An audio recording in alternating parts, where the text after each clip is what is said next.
Don't do the crime if you can do the time. It's not Sade, all right? It's Sadie, right? I don't know nothing, Starsky, but the word on the street says that Beretta's got a bird. And then I got a nose job and changed my chin and made my skin light. Stop. Hammer time. Every time you see me, the hammer's on a roll.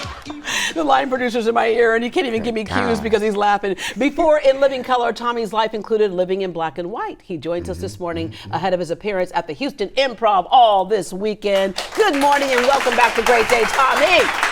Yes. Not to disturb any camera angles. Yes. The director's like, sit down. Wow, I was liking watching that stuff. I was like, I ain't going nowhere. I'm gonna just watch those sketches. What's it like watching that? Because when you're in it and doing something, you're obviously not looking at yourself, Right. and you're so good at it. What's it like watching that? Thank you. It's like being there. Yeah. You know, that's what we miss on TV. Am I right? You are right about that. We miss that. You're right about that. Like, just really getting down to being funny, really getting down to being entertaining, really being happy. Yeah. Just, you know. And we need that, I think, more today than ever before. This is the part when I know I've turned the corner and I'm sounding like my parents. We need that more today than ever before. Yeah. Okay, I want to back up a little bit. A lot of people know some of your story. We've shared it before. But I think telling that story again is so important today. I mentioned a rough start. Tell people what I mean by a rough start. You ain't lying. Rough start is being left in the trash can as an infant and being near death and being found randomly by a white woman. Yeah. But back then I didn't know what black and white were. Yeah. You know what I mean? You just needed nurturing and love. Yeah. How did you find out about this story about being left? Because you were too young to really know, but you were old enough probably to experience some anxiety and stress when you were left. You're 18 months old. Well, you know what? I didn't know anything. Yeah. All I knew is that at around about, as far as I can remember, I'm this happy child. I grew up in Wyoming and Colorado. I'm this happy child. You know, I grew up on farms and, you know, just free, you know, and we moved to Washington, D.C.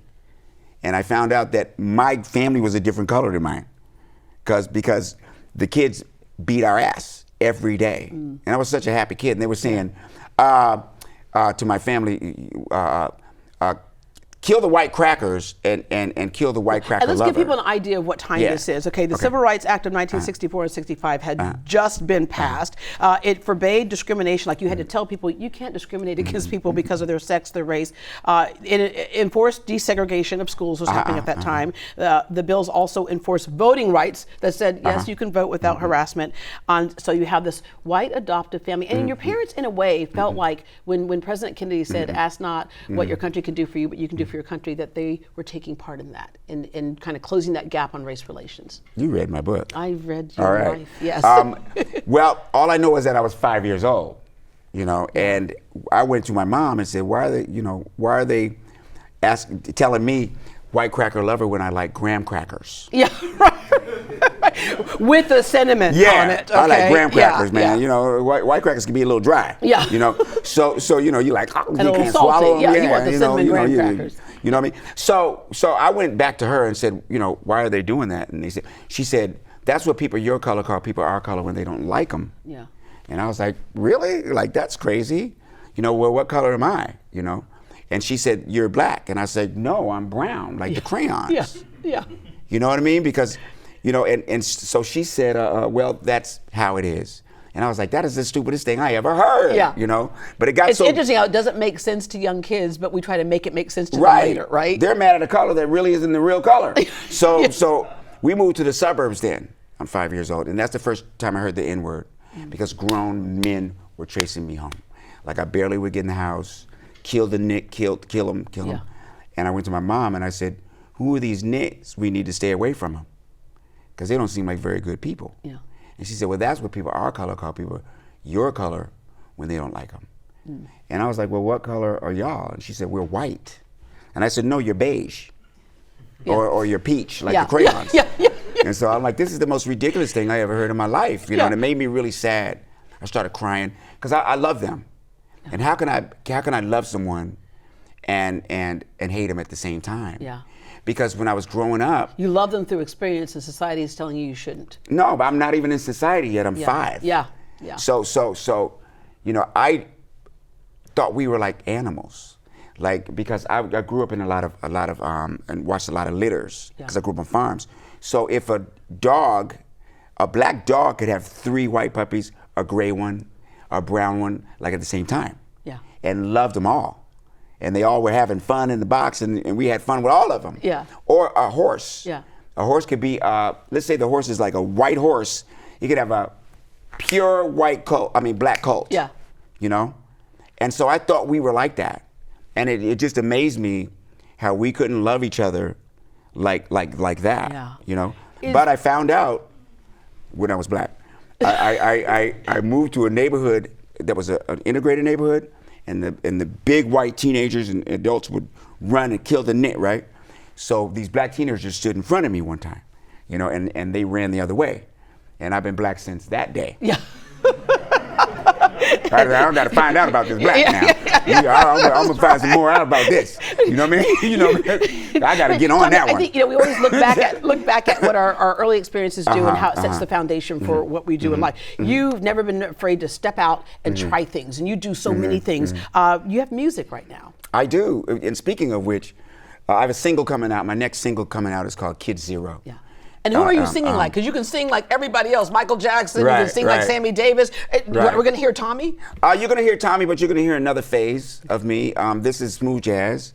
So, and I got some really cool people on it. I've worked with Dave Koz and just everybody. Welcome to the Quiet Storm with Tommy Davidson. You know, so you'll hear the part. There's so many parts of me. Like I can do anything. Like I can do, yeah, loud now. Or I can go, there's a time when you know, but thank you.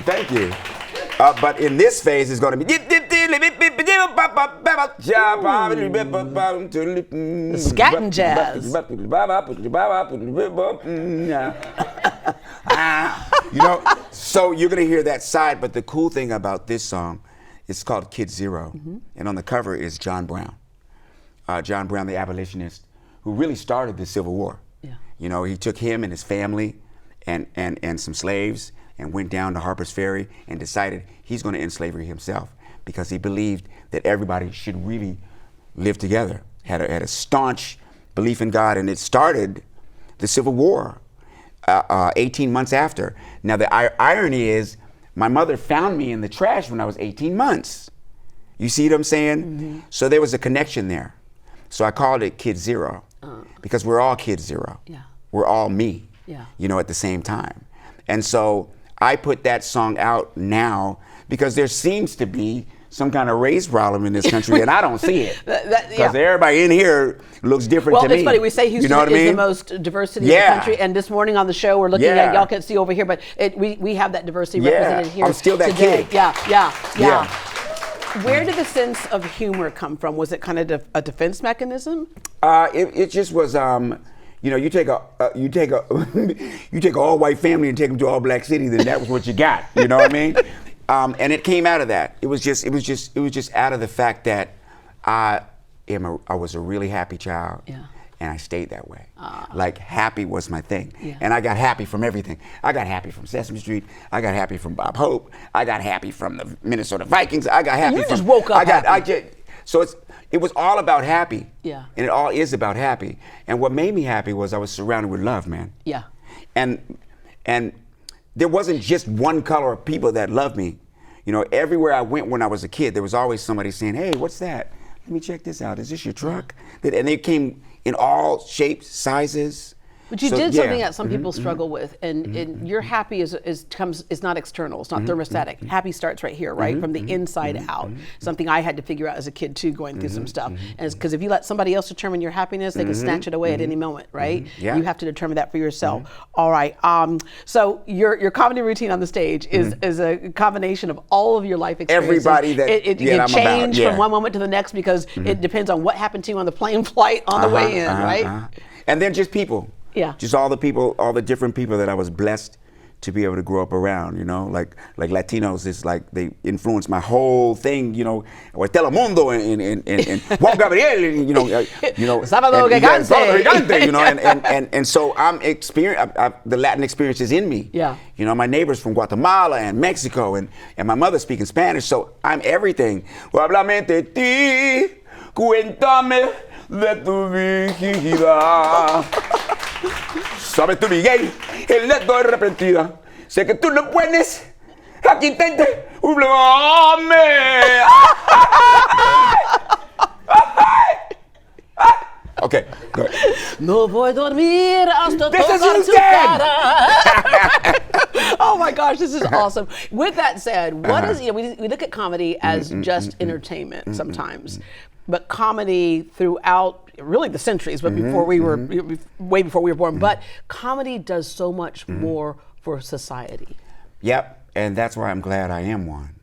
You know, but it didn't start You're there. like society's therapist. Yeah, you know, right? it didn't start like that. You know, I started like, my mom told me I started. My mom told me, hey, listen, you know, because I wanted to be a little criminal and doing all this stuff. And she said, hey, listen, I want you to know would something. have been a smooth criminal. Yeah, well, yeah, it was a smooth, Michael Jackson was a smooth criminal. So she said, hey, listen, you know, if you want to start stealing, you can do that. Yeah. But you don't belong in this house because you come from people that don't own anything, you know? You don't own anything, so you have to work for what you get. Yeah. So you're taking from people who work for something. There's 3 ways to make a living. You can steal it, or you can work for it, or you already own something. Yeah. And you don't happen to come from people that own something. You see what I'm saying? Yeah. So I started working. That was the first thing I did. Early. Yeah, and I became among the workers. Yeah. It was doing work side by people, because that was her whole thing. Was people united will never be defeated, the people, right? And so I finally, at 18, got a job at a Ramada Inn as an assistant chef because I worked at the IHOP when I was 13, bussing tables. And that's the thing that binds me with people, is that I'm a worker among workers. I'm not government, I'm not military, I'm not even a star. I'm somebody who's got a great job doing comedy, because that's what led to it. Yeah, yeah. You see what I'm saying? That was the building of your resume. And that's what our country is all about. So you know? we're saying that Tommy Davidson's going to be on stage Friday, Saturday, and Sunday. When? But when you do, but when you do all hold on now. We ain't gonna be here though. But when you do all you the say Tommy gonna be in jail? Tommy, when we you gonna be in jail, and we ain't gonna be here. When you do Where all that at? I'm sorry. When you do all of your impressions, though, other people will show up on stage too, right? You are so good at those impressions. Well, you know, one of the people I'd like to show up is Sylvester Stallone. You know, and I don't like when he shows up because, you know, you can be talking to him all of a sudden he get mad. Like, why you look around my house, Mick? I make my house stink. Right, stink, Mick! I never asked you for no favors. Is Tommy Davis going to be there? Well, he could be, and that's one of the things that I think, and I'm going to say I think, that is one of the most interesting things about what I do. And because man. And I think that me and you can do a little something, because I am in Houston, H-Town. Is this H-Town? H-Town, babe. So I want us to do a dueling. Dueling Sammys. Yes. Okay. So I'll start this thing out. Okay. And you're scaring the children at this. Okay. Okay. So here you go. Ready? No. Ka-choo, ka-choo, ka-choo, ka-choo. Ka-choo, ka-choo, ka-choo, ka-choo. The Candyman can. You're outdoing me, babe. Oh, okay, all right. All right, well, we've outdone our time right now, but Tommy, so good to have you back. Thank you for having me, man.